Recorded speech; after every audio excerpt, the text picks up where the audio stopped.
ఉమ్మడి జాబితా రిలీజ్ అయిన తర్వాత జగన్మోహన్ రెడ్డి గారు చెప్పే వై నాట్ 175 ఎందుకు రీచ్ కాలేము అనేది ఎవరికి కూడా డౌట్ లేదు. ఖచ్చితంగా రీచ్ అవుతాం 175కి 175 అని ఈరోజు వైఎస్ఆర్సీపీ శ్రేణులంతా చాలా చాలా హ్యాపీగా ఉన్నారు.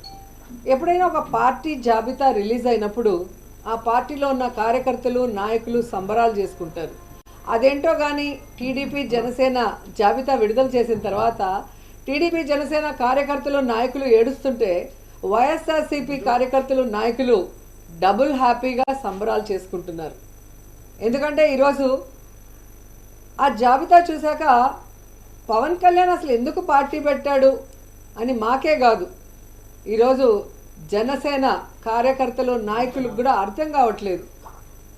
ఎందుకంటే పవర్ షేరింగ్ అన్నాడు, సీట్ షేరింగ్ అన్నాడు, ఓట్ షేరింగ్ అన్నాడు, కానీ పావలా శాతం కూడా సీట్లు తెచ్చుకోలేకపోయాడు ఈ పీకే పవర్ స్టార్ అనేది.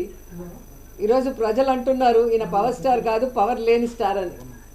ఎందుకంటే ఈ మధ్యలోనే 2019లో అనుకుంటా ఒక మీటింగ్లో, పబ్లిక్ మీటింగ్లో అంటూ ఉండేవాడు పవన్ కళ్యాణ్, జనసేన అంటే కుక్క బిస్కెట్లు వేస్తే తోకూపుకుంటూ మన వెనక తిరుగుతారు, వీళ్ళకి 10-15 సీట్లు ఎక్కువ అని తెలుగుదేశం వాళ్ళు మన అవమానిస్తున్నారు, మన పార్టీ ప్రజల కోసం పుట్టిన పార్టీ, మనం ఎవరి బిస్కెట్లకి తల వంచం, మనమే వాళ్ళకి ఎన్ని కావాలో అన్ని ఇస్తామని చాలా పెద్ద పెద్ద మాటలు మాట్లాడారు. మరి ఈరోజు 24 సీట్లకి కుక్క బిస్కెట్లు వేస్తే తోకూపినట్టు ఎందుకు తోకూపుకుంటూ చంద్రబాబు నాయుడుతో ప్రెస్ మీట్ పెట్టారో పవన్ కళ్యాణ్ చెప్పాల్సిన అవసరం ఉంది. చాలా పెద్ద పెద్ద డైలాగులు కూడా చెప్పాడు. సముద్రం ఎవరి కాళ్ళు పట్టుకోదు, పర్వతం తల వంచదు అని. మరి ఏ ప్యాకేజీ కోసం 24 సీట్లకే చంద్రబాబు నాయుడు కాళ్ళు పట్టుకున్నావు? ఈరోజు చంద్రబాబు నాయుడు ఇచ్చిన ముష్టి 24 సీట్లకే ఎందుకు తల వంచావు పవన్ కళ్యాణ్ అని జనసేన కార్యకర్తలు నాయకులకి సమాధానం చెప్పాలి.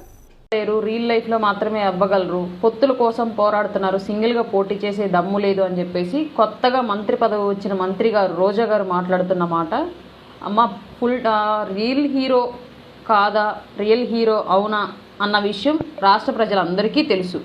ఎలా అంటే నిన్న మొన్నటి వరకు తమ ప్రజాప్రతినిధి అయ్యుండి కూడా, ఒక నియోజకవర్గానికి ఎమ్మెల్యే అయ్యుండి కూడా నిన్న మొన్నటి వరకు సారథి స్టూడియోలో, అన్నపూర్ణ స్టూడియోలో గంతులేసుకొని, మొహానికి రంగులేసుకొని, మీకు చేయాల్సిన బాధ్యతని మీ నియోజకవర్గంలో గాలికి వదిలేసి, ఈవెన్ ఈ నియోజకవర్గంలో ఒక్క ఊరిలో కూడా సీసీ రోడ్డు సెంటీమీటర్ కూడా వేయించుకోలేక, బోరింగ్ పాపలాగా బోరింగ్ ఓపెన్ చేసి, అదేదో పెద్ద కర్మాగారం ఓపెన్ చేసి వేలాది మంది యువతకి ఉపాధి కల్పించేదానిలాగా పాదాల మీద పువ్వులు చల్లించుకున్న మహాతల్లివి నువ్వు. నీ బ్రతుక్కు నువ్వు మళ్ళీ పవన్ కళ్యాణ్ గారిని మాట్లాడడం, పదవిలో లేకపోయినా, అసలు ప్రజలు గుర్తించకపోయినా సరే, కోవిడ్ టైంలో లక్షలాది మంది వేలాది మంది కార్యకర్తలను యాక్టివ్ చేసి సొంత నిధులతోటి ఆక్సిజన్ సిలిండర్లు పంచించి ఇంటింటికి సరుకులు మందులు అన్నీ పంచించేలాగా చేసింది పవన్ కళ్యాణ్ గారు.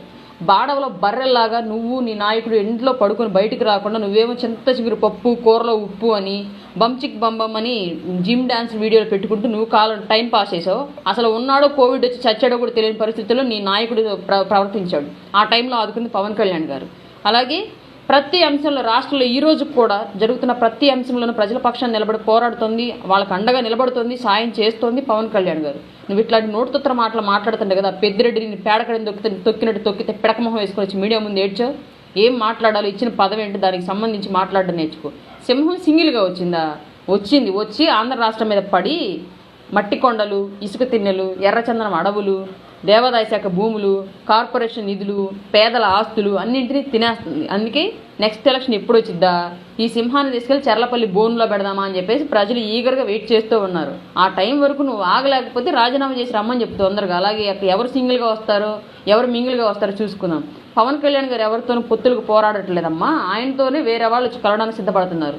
పదవి పోతే జైల్లో ఉండే మీకోసం ఎవడొస్తాడమ్మా? పదవి ఉన్నా లేకపోయినా ప్రజల్లో ఉండే పవన్ కళ్యాణ్ గారి కోసం వస్తారు ఎవరు వచ్చినా సరే. నోరుంది కదని మాట్లాడుకు. ఫెమినిస్ట్ కార్డు అడ్డొచ్చింది మేము నన్నాలని ఇంతకు మించి.